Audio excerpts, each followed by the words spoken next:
ان اللہ و ملائکتہ یصلون علی النبی یا ایہا الذین آمنوا صلوا علیہ وسلموا تسلیما اللہم صل علی سیدنا و مولانا محمد معدن الجود والکرم وآلہ وصحبہ وبارک وسلم۔ تمام تعریفیں حمد و ثنا اللہ تعالیٰ جل جلالہ کے لیے۔ زاں بعد درود و سلام نبی اکرم نور مجسم شفیع معظم احمد مجتبیٰ جناب حضرت محمد مصطفیٰ صلی اللہ تعالی علیہ وسلم کی ذات والا صفات کے لیے حمد و صلوات کے بعد قرآن مجید نے ارشاد فرمایا الا بذکر اللہ تطمئن القلوب، فرمایا خبردار ہو جاؤ، اللہ کے ذکر میں ہی دلوں کا اطمینان ہے، اللہ کے ذکر میں دلوں کا چین ہے۔ لوگ بہت سارا مال، بہت ساری دولت، بہت ساری عقل اور بہت سارا شعور ہونے کے باوجود بے سکون ہیں۔ جس چیز نے زمانے کو تکلیف میں مبتلا کر دیا ہے اور جو چیز ڈھونڈنے سے نہیں ملتی وہ اطمینان ہے، وہ قرار ہے۔ لوگ بھیک مانگتے ہیں، منت کرتے ہیں، دہائی دیتے ہیں کہ کہیں سے سکون کی دولت مل جائے، لیکن وہ میسر نہیں آ رہی۔ بڑے بڑے لوگ ہیں اور میں عرض کر چکا ہوں کہ مالدار بھی ہیں اور عقل مند بھی ہیں، باشعور ہیں، پڑھے لکھے ہیں، پر قلبی سکون، راحت، اطمینان، چین انہیں میسر نہیں آ رہا۔ راتیں جاگ کر گزر جاتی ہیں، دن آزمائش میں بیت جاتا ہے۔ وہ کبھی اس کے لیے ٹھنڈے علاقوں کا سفر کرتے ہیں، کبھی دوستوں کی مجلسوں میں جا کر کے بیٹھتے ہیں، کبھی گھر سے دور اکیلے میں تنہائی میں وقت گزارنے کی کوشش کرتے ہیں، لیکن دولت سکون ناپید ہوتی ہے، میسر نہیں آتی۔ عرش کا رب فرماتا ہے کیوں تو بھٹکتا پھرتا ہے، کیوں دائیں بائیں جاتا ہے، چپ کر کے مسجد آ جا اور لوگوں سے بچ کے تنہائی میں میرا ذکر کر۔ اللہ ملے گا کیا؟ فرمایا اعلیٰ بذکر اللہ تطمئن القلوب، میں تیرے بے چین دل کو چین عطا کر دوں گا۔ وہ تیرا تڑپتا اور پھڑکتا ہوا مزاج، اسے میں سکون کی دولت دوں گا۔ یہ تجھے کہیں اور نہیں ملے گا، یہ میری یاد میں ملے گا۔ یہ چین، قرار، سکون تجھے یہیں میسر آئے گا۔ اطمینان قلبی زندگی کا حسن ہے بھائی، دولت سکون اصل ہے۔ بڑے ٹھنڈے کمرے میں کچھ لوگوں کو نیند نہیں آتی، اور داتا صاحب رحمۃ اللہ علیہ آپ جائیں تو دونوں سڑکوں کے بیچ جو فٹ پاتھ ہے نا، اس پہ بھی کچھ لوگ سوئے ہوتے ہیں۔ ادھر سے بھی گاڑیاں گزرتی ہیں، ادھر سے بھی گاڑیاں گزرتی ہیں، لیکن بس نیند ہے نا، اللہ کا فضل ہے، اس نے دے دی ہے، آنے والوں کو آ گئی ہے۔ اطمینان قلبی۔ میرا معاشرہ بے سکون ہے، بے قرار ہے۔ مجھے کچھ لوگ کہتے ہیں جی میں آج کل بڑا بور ہو رہا ہوں، تو میں کہتا ہوں یار ہمیں تو ٹائم ہی نہیں ملا آج تک بور ہونے کا، نہیں وقت ہی نہیں اتنا میسر آیا، کون سا ٹائم نکالے جس میں بندہ بور ہو؟ وہ تو ہے کہ انسان کچھ فارغ ہو، کہیں اس کے پاس گنجائش ہو تو بور بھی ہو لے۔ کیسے بور ہو لیتے ہو؟ یہ کیا ہوتا ہے بور ہونا؟ زندگی میں اتنا وقت ہی کہاں ہے کہ انسان بور ہوتا پھرے اور یہ تصور بناتا پھرے کہ میں بڑی آزمائش میں ہوں تو میں بڑے بور ہو رہا ہوں، تو میں بڑی تکلیف میں ہوں۔ تو وقت بہت زیادہ ہے ہمارے پاس، لایانی کاموں میں ضائع بڑا ہوتا ہے، تو ہم بور ہوتے ہیں، پریشان ہوتے ہیں۔ اللہ فرماتے ہیں یہ جو میری یاد ہے نا، لیکن اس کا بھی ایک طریقہ ہے یاد کا، اس طریقے سے اگر میرے رسول کریم علیہ السلام نے فرمایا اللہ کا ذکر اس طرح کرنا کہ دیکھنے والا تمہیں دیوانہ سمجھے، لوگ سمجھیں کہ کوئی مجنون ہے، کوئی جنونی ہے، کوئی پاگل ہے۔ یہاں اللہ تعالیٰ معاف کرے، آپ ذکر کی مجلس چھیڑیں، آپ نعت شریف کی مجلس چھیڑیں تو بہت سارے لوگ پروفیسر بن جاتے ہیں، وہ ساری نہیں ہلاتے، ان کی زبانی حرکت میں نہیں آتی۔ حالانکہ رب کریم کا ذکر اس طرح کرو کہ دیکھنے والا تمہیں دیوانہ سمجھے، کہیں اور کھونے کی ضرورت ہی نہیں۔ میرے حبیب گویا ہمیں فرماتے ہیں تو رب کے ذکر میں اس طرح کھو جا کہ تجھے دنیا کا خیال ہی نہ رہے، تجھے پھر دنیا کی ہوش نہ رہے، لیکن اگر نماز میں بھی خیال غیر آئے، ذکر میں بھی توجہ کہیں اور ہو، زندگی میں وہ عجیب لمحہ تھا، وہ میرے ساتھ تھا اور میں تنہا تھا، اگر ماحول یہ ہو کہ آپ کہیں جسم کے ساتھ تو موجود ہوں، روح موجود نہ ہو، تو پھر لذت ذکر بھی میسر نہیں آتی، پھر کیف نہیں حاصل ہوتا۔ یاد رکھیں کہ اس طرح کھو کے رب کی یاد کہاں سے کیف آئے گا؟ الجھ ہی پڑا گئے ہیں۔ وہ مستی، وہ سرور، وہ کیف جو اللہ کے ذکر میں ہوتا تھا، جو کبھی مرشد کامل کے سامنے بیٹھ کر لوگ اللہ اللہ کرتے تھے تو لگتا یہ تھا کہ یہ یہاں ہیں ہی نہیں، یہ تو کہیں اور چلے گئے ہیں، یہاں موجود ہی نہیں۔ لیکن اب وہ موج نہیں، وہ شوق نہیں، وہ درد نہیں، وہ ذہن نہیں۔ اقبال تڑپ کے کہا کرتے تھے، خیرت کی گتھیاں سلجھا چکا ہوں، یا رب مجھے صاحب جنوں کر دے، اللہ مہربانی فرما، وہ کیفیت دے، وہ سرور دے۔ زندگی میں اگر اطمینان چاہتے ہو تو کبھی کبھی سب کچھ بھول کے نا تو مست ہو جایا کرو رب کی یاد میں۔ کبھی کبھی چھوڑ دیں دنیا، چھوڑیں یار موبائل، کسی وقت کریں اس کو بند، چھوڑیں اس بات کا خیال کہ فلانے نے سلوٹ کیا ہے کہ نہیں کی، چھوڑیں۔ حضرت باجزید بستامی رحمت اللہ تعالیٰ علیہ فرماتے ہیں میں نے اعتکاف کبھی اپنی مسجد میں نہیں کیا، تو کہ سارے ہی ہاتھ چومنے والے، سارے ہی پیار کرنے والے۔ فرماتے ہیں میں جب اعتکاف کرتا تھا تو میں بستام سے دور نکل جاتا تھا جہاں کوئی مجھے جاننے والا نہ ہو۔ اٹھ بلیا چل اوتھے وسیے جتھے وس دینی سارے یننے، نہ کوئی ساڈی ذات پچھانے تے نہ کوئی سانو مننے، چل ادھر چلیں۔ اٹھ بلیا چل اوتھے وسیے جتھے وس دینی سارے ہی اننے، نہ کوئی ساڈی ذات پچھانے تے نہ کوئی سانو۔ اتنا شوق ہے سلوٹ کرانے کا، اتنا شوق ہے تعارف کرانے کا، اتنا شوق ہے اپنا بتانے کا، تو یہ چیز غلبہ کر جاتی ہے، پھر نام رہ جاتا ہے، روح نہیں رہتی، پھر وجود رہ جاتا ہے، پھر باطن کی کیفیت نہیں رہتی۔ خدا را اپنے آپ کو بے چین نہ کرو، بے قرار نہ کرو، بے سکون نہ کرو، رب کی یاد میں آ جاؤ، درود و سلام میں آ جاؤ، نعت کے حسن میں آؤ، تلاوت کی دنیا میں آؤ، سجدوں کے نور میں آؤ، آؤ کبھی کھول کے دل مسجد کی صفائیاں کریں، آؤ نہ کبھی کوئی بوڑھا، دادی، نانی، دادا ان کے پاس بیٹھ کے پیر دبا کے اللہ کو راضی کریں۔ یہ کیف والی جگہ ہیں، یہ سرور والی جگہ۔ اتنی بے چین ہماری زندگی ہے، بے قرار ہے، تڑپتے ہوئے لوگ، لڑتے ہوئے لوگ، ایسے لگتا ہے ابھی ایک دوسرے کا گریبان تھام لیں گے، بے قرار، بے چین۔ کسی کو انتظار کا کہا جانا کہ 10-20 منٹ کسی کا انتظار کرو، تو بعض لوگوں مجھے ایسے لگتا ہے جیسے یہ ان کا کلیجہ پھٹ جائے گا، ڈاکٹر کے انتظار میں بیٹھے ہیں تو بڑے پریشان ہیں۔ کسی کو ملنے گئے ہیں کو آدھا گھنٹہ بیٹھنا پڑ گیا تو بڑی دقت میں ہیں۔ اپنے آپ کو سکون دیں۔ آپ یقین کریں بڑا مزہ آتا ہے کبھی کسی کا انتظار کرنا پڑے تو 2-4 تسبیح درود شریف پڑھی جاتی ہے، یعنی ذوق بن جاتا ہے کہ چلو اللہ نے موقع دیا ہے، کوئی سرکار کو یاد کر لیں، تنہائی مل گئی۔ ہمارا مزاج جس سختی کا شکار ہے وہ سختی آہستہ آہستہ ہمیں زیادہ آزمائش میں ڈال گئی۔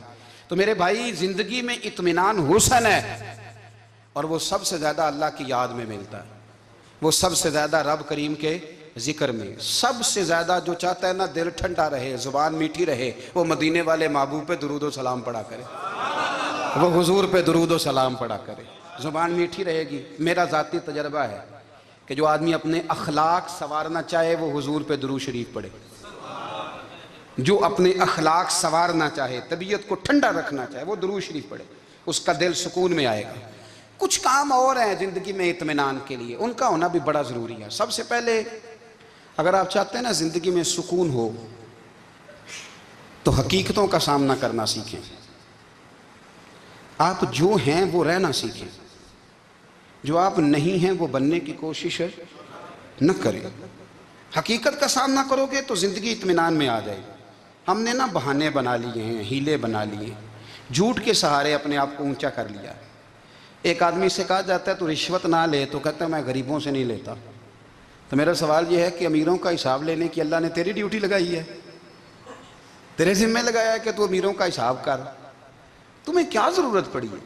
ہم نا بہانہ کرتے ہیں، رشوت لینے والے کا الگ بہانہ ہے اور سفارش والے کا الگ بہانہ ہے۔ حقیقت کا سامنا کریں، حقیقت کا۔ جو میرے ذمہ داریاں ہیں وہ میں نے پوری کرنی، جو آپ کی ذمہ داریاں ہیں وہ آپ جان نہ چھڑائیں، حقیقت پسند بنیں۔ میرے رسول کریم، پھر پڑھیے درود شریف، صلی اللہ علیہ تعالی علیہ وسلم۔ حضور صلی اللہ علیہ وسلم نے فرمایا کہ میری بیٹی سیدہ فاطمہ الزہرا رضی اللہ تعالیٰ عنہ صرف جنتی نہیں، جنتی عورتوں کی سردار ہے۔ لیکن حضور نے یہ بھی فرمایا کہ فاطمہ یہ خیال رکھنا اگر اللہ نے حساب پوچھا تو حساب تم نے خود دینا ہے۔ نہیں، حقیقت کی طرف توجہ کرائی حضور نے، وہ صرف جنتی نہیں، جنتی عورتوں کی سردار ہیں، پر حقیقت کی جانب توجہ۔ میں حقیقت یہ ہے کہ اگر مالک نے حساب پوچھا تو اس کی تیاری بھی کرنی ہے۔ دیکھیں نا، ہمیں کچھ یقین نہیں، اللہ معاف کرے کہ ہمارا حساب کیسا ہوگا، لیکن کتنے آزاد ہیں۔ یعنی بڑی دلیری سے بندے کہتے ہیں فجر نہیں پڑھتا جی، 3 پڑھتا ہوں جی، شاہ رہ جاتی ہے جی، کپڑے صاحب، بڑی دلیری سے۔ اور سیدہ فاطمہ الزہرا نے ساری رات مصلی باندھ رکھا ہے، حالانکہ انہیں یقین تھا کہ رب مجھے بغیر حساب کتاب جنت دے گا۔ حقیقت کا سامنا کریں، جو حقوق آپ کے ہیں وہ آپ نے ادا کرنے ہیں، جو ذمہ داریاں ہیں وہ ذمہ داریاں ہیں۔ دیکھیں نا، حضرت موسیٰ کلیم اللہ علیہ السلام کے پاس اسرائیل روح نکالنے آئے تو حضرت موسیٰ نے تھپڑ مارا، آنکھ نکال دی، واپس گئے۔ اللہ انہوں نے تو جلال فرمایا ہے، کہا موسیٰ علیہ السلام سے کہیے بیل کی پشت پر ہاتھ رکھیں، جتنے بال ان کے دست مبارک کے نیچے آئیں گے اتنے 1000 سال ان کی عمر بڑھا دی جائے گی۔ یعنی میرے کان میں کوئی بتا دے کہ جناب 60 سال بڑھ گئی، یا آپ کے کان میں کوئی کہہ دے تو خوشی ہوتی ہے کہ نہیں؟ لیکن یہ حقیقت پسندی نہیں، اس لیے کہ 60 بھی گزر جائیں گے، 70 بھی، یہ حقیقت نہیں۔ حضرت موسیٰ کلیم، چلے میں مثال دیتا ہوں، سمجھ لے 10 بال، حالانکہ بہت زیادہ آتے ہوں گے، 10 بال اگر حضرت موسیٰ کے ہاتھ کے نیچے آئے تو 10,000 سال تو عمر بڑھ گئی نا۔ 10 یعنی 10 سال نہیں، 10 100 نہیں، 10 بہت زیادہ تھی نا۔ تو حضرت موسیٰ کلیم اللہ علیہ السلام سے آ کے عرض کیا گیا، حضور بیل کی پشت پر ہاتھ رکھیں، جتنے آپ کے ہاتھ کے نیچے بال آئیں گے اتنے 1000 سال عمر بڑھ جائے گی۔ تو حضرت موسیٰ نے حقیقت پسندی والی بات کی، فرمایا پھر کیا ہوگا؟ 10,000 سال کے بعد پھر کیا ہوگا؟ کہ حضور جانا تو پھر بھی ہے۔ فرمایا پھر ابھی چلتے ہیں، اگر جانا ہے نا، جانا ہے تو پھر، اگر جانا ہے تو پھر ابھی۔ اور سجنوں، اگر نماز پڑھنی ہے تو ابھی کیوں نہیں؟ اگر داڑھی رکھنی ہے تو پھر رمضان کا انتظار کیوں کریں؟ ابھی کیوں نہیں؟ اگر سچ بولنا ہے تو پھر، اگر رزق حلال کھانا ہے تو پھر انتظار کاہے کا؟ حقیقت ہوتی ہے، بہانہ ہوتا ہے، حقیقت چھپ نہیں سکتی بناوٹ کے اصولوں سے، کیونکہ خوشبو آ نہیں سکتی کبھی کاغذ کے پھولوں سے۔ یہ بات یاد رکھیں، اگر جانا ہے تو حضرت کلیم فرمانے لگے پھر 10,000 سال کے بعد بھی جانا ہے تو آج بھی۔ ہمیں بے قراری زندگی میں اس لیے کہ ہم حقیقت پسند نہیں، ہم بہانوں میں، ہم ہواؤں میں جیتے ہیں، ہواؤں میں، خیالات میں زندگی گزارتے ہیں۔ بڑا ٹائم پڑا ہے، مثلاً کتنا میرے رسول کریم صلی اللہ تعالیٰ علیہ وآلہ وسلم نے ایک دن صحابہ سے فرمایا تمہیں حیا نہیں آتی؟ حضور کیا ہوا؟ فرمایا وہ والے مکان بناتے ہو جن میں تم رہ نہیں سکتے، وہ والا مال جمع کرتے ہو جو کھا نہیں سکتے، حیا نہیں آتی؟ عرض کی حضور حکم کریں تو محبوب فرمانے لگے جوتے کا ایک تسمہ بند کرتا ہوں تو سوچتا ہوں دوسرا بند کرنے سے پہلے موت آ جائے گی، ایک سانس اندر جاتی ہے تو دوسرا آنے سے پہلے میں یاد کرتا ہوں کہ مجھے دنیا سے جانا ہے۔ تمہیں حیا نہیں آتی؟ وہ مکان بناتے ہو جن میں رہ ہی نہیں سکتے، وہ مال جمع کرتے ہو جو کھا۔ حقیقت پسند نہیں بھائی ہم۔ بہت سارے لوگ یہاں بڑی باتیں سناتے ہیں، بڑی، میں کہتا ہوں اصل میں نا زیادہ باتیں سنا کے نا بیچارہ اپنے آپ کو مطمئن کرنا چاہتا ہے، اصل بات یہ ہے کہ اندر سے نا ہلا ہوا ہے، کچھ بھی نہیں، بڑا زیادہ ہنستا ہے اور مجھے لگتا ہے کہ کوئی گہرا زخم چھپا رہا ہے۔ اس لیے ملمہ سازی، حقیقت پسند بنو، حقیقت پسند۔ یاد رکھنا، من ترک صلاۃ متعمدا فقد کفر، میرے رسول نے حقیقت بیان کی، فرمایا جس نے ایک نماز بھی جان بوجھ کے چھوڑی اس نے رب کے رب ہونے کا انکار کیا، اس نے کفران نعمت کیا۔ یہ حقیقت ہے، کوئی کلیریفیکیشن نہیں، کوئی وضاحت نہیں۔ جو نماز نہیں پڑھتا، جھوٹ بولتا ہے، غلط بیانی کرتا ہے، جو شخص رزق حرام کما کے کہتا ہے کہ اس کے بغیر گزارا نہیں چلتا، وہ جھوٹ بولتا ہے۔ اس لیے کہ رب فرماتا ہے جب تجھے پیدا کیا ہے تو تیرا رزق میرے ذمہ ہے۔ اللہ فرماتا ہے کہ لا یکلف اللہ نفسا الا وسعہا، میں کسی پر وہ بوجھ نہیں ڈالتا جو اٹھا نہ سکے۔ نماز فرض کیا اس کا مطلب ہے ہم پڑھنے کے قابل ہیں، اس نے ہمارے ذمہ داریاں لگائی ہیں تو مطلب یہ ہے کہ ہم ذمہ داریاں ادا کرنے کے قابل ہیں، ورنہ وہ کہتا ہے میں وہ بوجھ ڈالتا ہی نہیں جو تجھ سے اٹھایا نہ جائے۔ اگر چاہتے ہو کہ زندگی میں اطمینان ملے تو خدا را حقیقت پسندوں والی زندگی گزارو۔ یہ فضاؤں میں زندہ رہنا، ہواؤں میں، اللہ بڑا معاف کرنے والا ہے، اللہ بڑا کریم ہے، معاف کر دے گا، تو بھئی یہ بات صحابہ کو بھی پتا تھی، یہ اہل بیت کو بھی خبر تھی، تو وہ تو ایک ایک بات کا لحاظ کرتے تھے۔ یہ غوث اعظم کو بھی پتا تھی، یہ ان کے والد کو بھی پتا تھی، جنہوں نے کسی کا ایک سیب کھا لیا تھا تو 12 سال اس کے گھر میں نوکری کرتے رہے، انہیں نہیں پتا تھا اللہ بڑا کریم ہے، معاف کر دے گا، ایک سیب ہی ہے نا۔ تو حقیقت پسندی آپ کو سکون دے گی۔ اور اگر آپ نے اپنے آپ کو غیر مطمئن کیا ہوا ہے، بات کچھ اور ہے، اور آپ نے اپنے آپ کو ڈال کسی اور طرف لیا ہے، تو پھر آپ کو سکون مل سکتا؟ سکون حقیقت پسندی میں، اصل میں سکون ہوتا ہے، اداکاری میں سکون نہیں ہوتا۔ تیسری بات سنیں، اگر آپ چاہتے ہیں زندگی میں مطمئن رہیں تو دنیا داروں سے امیدیں توڑ دیں، اللہ اور اس کے رسول سے امید وابستہ کریں، اولیاء اللہ سے امیدیں وابستہ کریں، صحابہ اور اہل بیت سے امیدیں، اللہ اور اللہ والوں سے امیدیں، دنیا داروں سے امیدیں۔ آپ کو پتہ ہے دنیا دار کی تباہی کب ہوتی ہے؟ جب انہیں خوش آمدی مل جاتا ہے۔ چودھری کا بیڑا اس وقت غرق ہوتا ہے جب اسے چودھری کہنے والے زیادہ ہو جاتے ہیں۔ سیٹھ صاحب اور نواب صاحب بیچارے تباہ تب ہوتے ہیں بھولے پن میں، جب ان کے دائیں بائیں ریلا ہوتا ہے سیٹھ صاحب کہنے کا، لوگ انہیں کھانا چاہتے ہیں، پیار ان کا نہیں ہوتا، ان کی جیب کا ہوتا ہے، محبت ان سے نہیں ہوتی، ان کی کرسی سے ہوتی ہے، ضروریات کا پیار ہوتا ہے، تباہ کر دیا جاتا ہے۔ ہماری ساری توقعات دنیا داروں سے وابستہ ہو گئی ہیں، ناراض نہ ہونا۔ پیروں نے، مولویوں نے، درویشوں نے، انہوں نے بھی سیٹھ رکھے ہوئے جلسوں کی صدارت کرانے کے لیے، یعنی مذہبی جلسہ ہے، اس میں بہت زبردست پڑھے لکھے صاحب تقوی عالم کا خطاب ہے، اور کی صدارت وہ بندہ کر رہا ہے جس نے عشاء کی نماز بھی نہیں پڑھی، وہ بندہ صدارت کر رہا ہے، کیوں؟ اس لیے کہ اس نے ₹1,00,000 دیا محفل میں۔ خدا را دنیا داروں سے امیدیں چھوڑ دیں، ورنہ آپ کمزور پڑ جائیں گے، آپ کی امیدیں ٹوٹیں گی۔ کتنا کمزور ہے وہ شخص جو 2-4 ہزار کے لیے کسی بندے کی چاپلوسی کرتا ہے، اس کے پیچھے بھاگتا ہے، خوش آمدیں کرتا ہے، تھوڑے سے نوٹوں کے لیے، دکھ سکھ میں کام آئے گا اس کام کے لیے۔ میرے رسول کریم علیہ السلام نے فرمایا، جس نے بندوں کو راضی کرتے کرتے رب کو ناراض کر دیا، اس کی دنیا بھی گئی اور آخرت بھی گئی۔ اور فرمایا جس نے بندوں کی پرواہ نہیں کی، اللہ کو راضی کیا، فرمایا اگر رب راضی ہو گیا تو لوگوں کے دلوں میں بھی محبت پیدا فرما دے گا۔ کیا ضرورت ہے خوش آمد کرنا دنیا داروں کی، سیٹوں کی، نوابوں کی، چاپلو۔ اور میں آپ کو ایک بات بتاؤں، ہوتا پتہ کیا ہے؟ یہ جو حب جا اور حب با ہوتی ہے نا، اس سے پیٹ نہیں بھرتا۔ آپ کو اگر خوش آمد کرنی ہے تو پھر آپ کو ساری زندگی کرنی ہے۔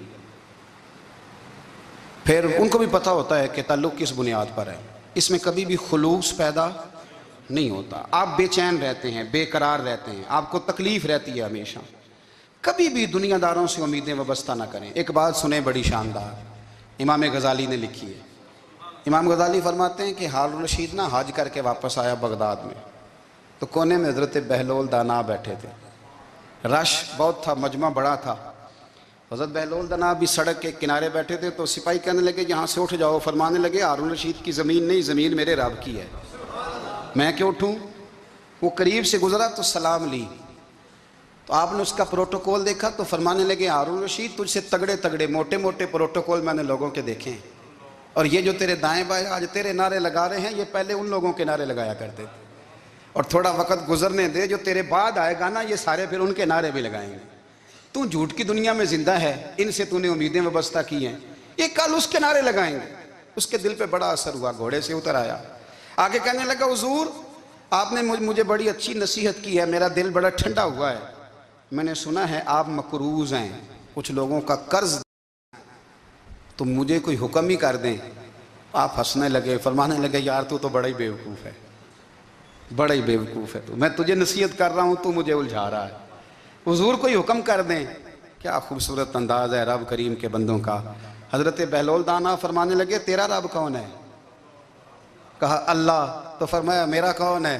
کہا اللہ۔ فرمانے لگے یہ تو نہیں نہ ہو سکتا کہ اللہ ہارون رشید کو دیتا رہے اور بہلول دانا کو بھول ہی جائے، یہ تو نہیں نہ ہو سکتا کہ ہارون رشید کو دیتا رہے اور بہلول دانا کو بھول جائے، فرمایا اس کا دل، اس کا ارادہ ہوا، ارادہ قدرت ہوا کہ بہلول مقروض رہنا چاہیے، تو اگر رب مجھے رکھنا چاہتا ہے، دکھ قبول محمد بخشا راضی رہن پیارے، اگر وہ چاہتا ہے میں مقروض رہوں تو میں بھی چاہتا ہوں کہ میں مقروض ہی رہوں۔ یہ تو نہیں نہ ہو سکتا کہ تجھے دے اور مجھے نہ دے۔ فرمایا میری تجھ سے کوئی امید نہیں، مجھے جب بھی دے گا میرا رب بھی دے گا، اور وہ دے گا تو پھر انشاءاللہ خزانے کھول کے دے گا۔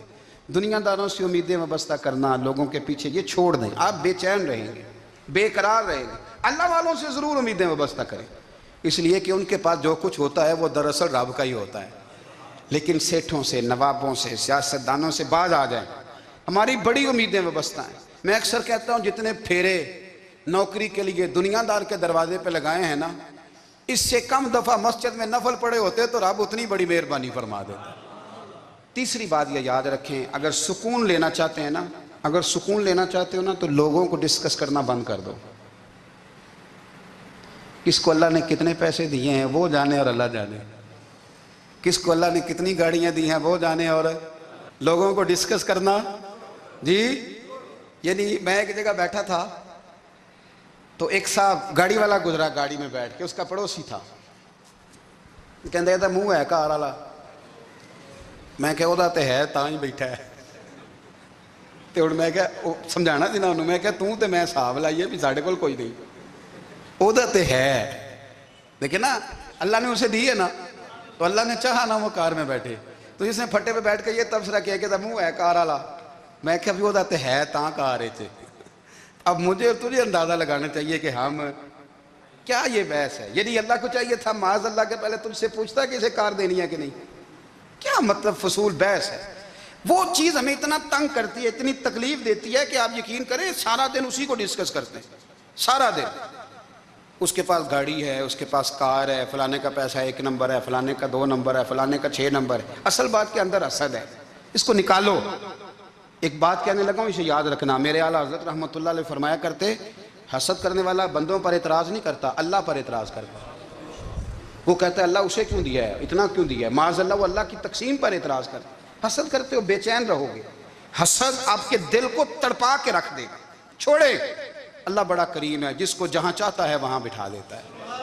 آپ قطعاً اس بحث میں نہ پڑیں کہ اللہ نے کس کو کتنا دیا ہے، کب دیا ہے، کیوں دیا ہے، وہ بڑا بے نیاز ہے۔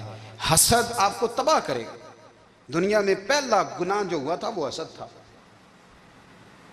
ابلیس نے حضرت آدم سے حسد کیا، کہنے لگا میں بہتر ہوں، سرداری اس کو مل رہی ہے، یہ تو اللہ کو پتہ ہے نا کس کو دینی ہے۔ اور دنیا میں پہلا قتل حسد کی وجہ سے ہوا، حابیل قابیل کے درمیان حسد کا معاملہ تھا، خاتون کا نکاح اس سے کیوں ہو رہا ہے، مجھ سے ہونا چاہیے۔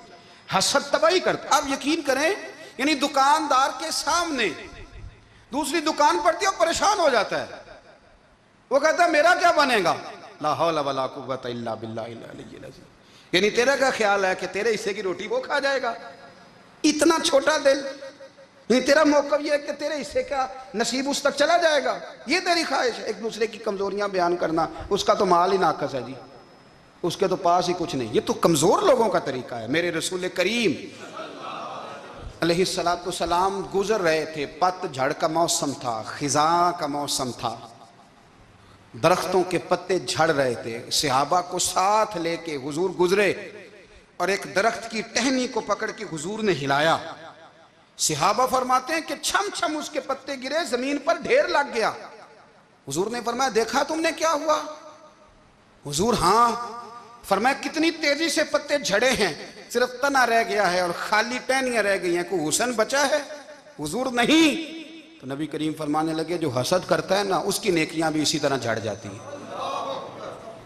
اسی طرح۔ اور ایک جگہ حضور فرمانے لگے جس طرح راکھ لکڑی کو آگ کھا جاتی ہے، جس طرح لکڑی کو آگ، جب آگ کھا جائے تو پھر لکڑی کو لکڑی نہیں کہا جاتا، راکھ کہا جاتا ہے، کوئلہ کہا جاتا ہے، اس کی اصل باقی یعنی اسے کھائی جاتی ہے۔ تو حضور علیہ السلام فرمانے لگے جس طرح آگ لکڑی کو کھا جاتی ہے، فرمایا اسی طرح حسد نیکیوں کو کھا جاتا ہے، نیکیاں رہتی نہیں۔ حسد کرنے والے کے پاس نیکیاں یعنی ان کی اصل شکل موجود، کبھی بھی حسد نہیں کریں۔ اللہ کی تقسیم ہے، جس کو چاہے جب چاہے جتنا چاہے عطا کرے۔ اور چوتھی بات میرے بھائی، کبھی بھی بغض نہ پیدا کریں. بغض والے لوگ بے سکون رہتے ہیں. بہت ساری کمزوریاں ہمارے اندر ہوتی ہیں نا، پھر اللہ ہماری روزی تو نہیں نہ بند فرماتا. یہ تو نہیں کہتا کہ زمین سے نکل جاؤ. اگر یہی والا معاملہ ہو جو ہمارا ہے کہ شادی پہ اس نے میرے ساتھ برا سلوک کیا تھا، اب ساری زندگی بغض رکھنا ہے.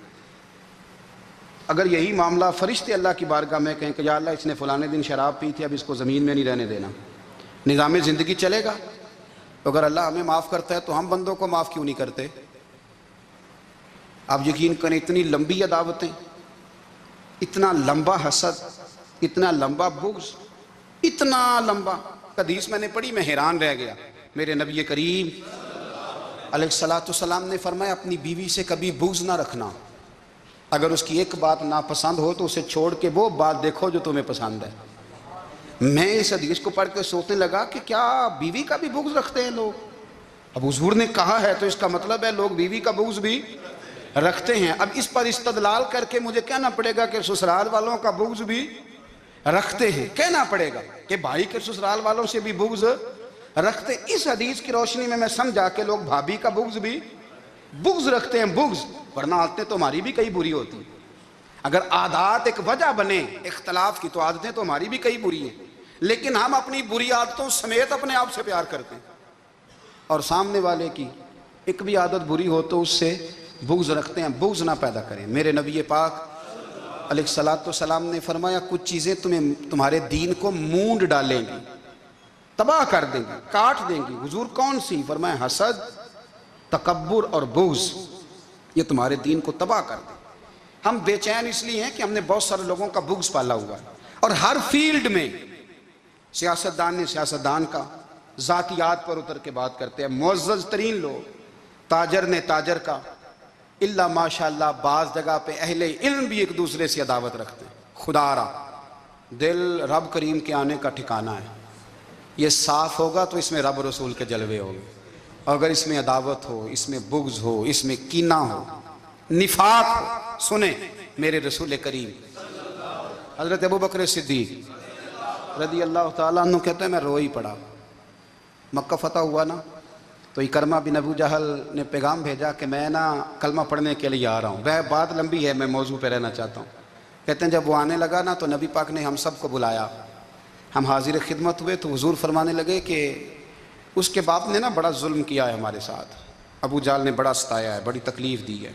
آپ مجھے بتلائیں کہ وہ ایک دفعہ کسی شادی پہ بحث ہوتی ہے بیوی کے بھائی کے ساتھ، پھر ساری زندگی اس بیچارے کو معافی، وہ 10 دفعہ گھر آتا ہے معافی مانگنے پر سوال ہی نہیں پیدا ہوتا. میں ہو مجھے ہی کہہ دیا،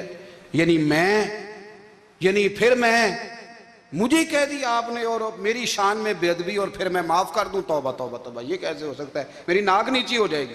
اور آپ نے مجھے کہہ دیا، سوال ہی نہیں پیدا ہوتا. اور یہ رونا میں اکثر ہوتا ہوں کہ شادی والے دن داماد صاحب کا زیادہ دماغ خراب ہوتا ہے. جب چھوٹی سالی کی شادی ہوتی ہے نا، اس دن اس کو بخار چڑھتا ہے، کوئی اس کو کان میں کہتا ہے تیری عزت نہیں کر دے، اس دن اس کا دماغ خراب ہو جاتا ہے. بچے اٹھا کے نکل آتا ہے، وہ بیچارہ سسر منتیں کر رہا ہوتا ہے کہ تیری مہربانی آ جا، یہ عزت کرا رہا ہے. تو میں نے کہا احتجاج کر کے جو عزت کرائی جاتی ہے وہ عزت نہیں ہوتی. ہاں یہاں مانگ کے عزت لیتے ہیں لوگ، یا احتجاج کی کوئی عزت ہے؟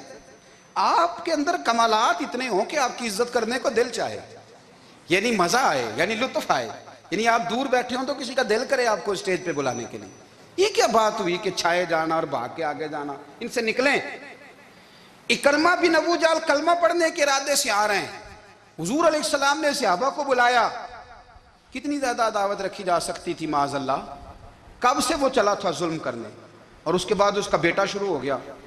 کتنی باتیں تھیں جو ناقابل معافی تھیں، پر کریم رسول نے ہمیں بتلایا ہے کہ سکون والی زندگی کہتے کس کو ہے.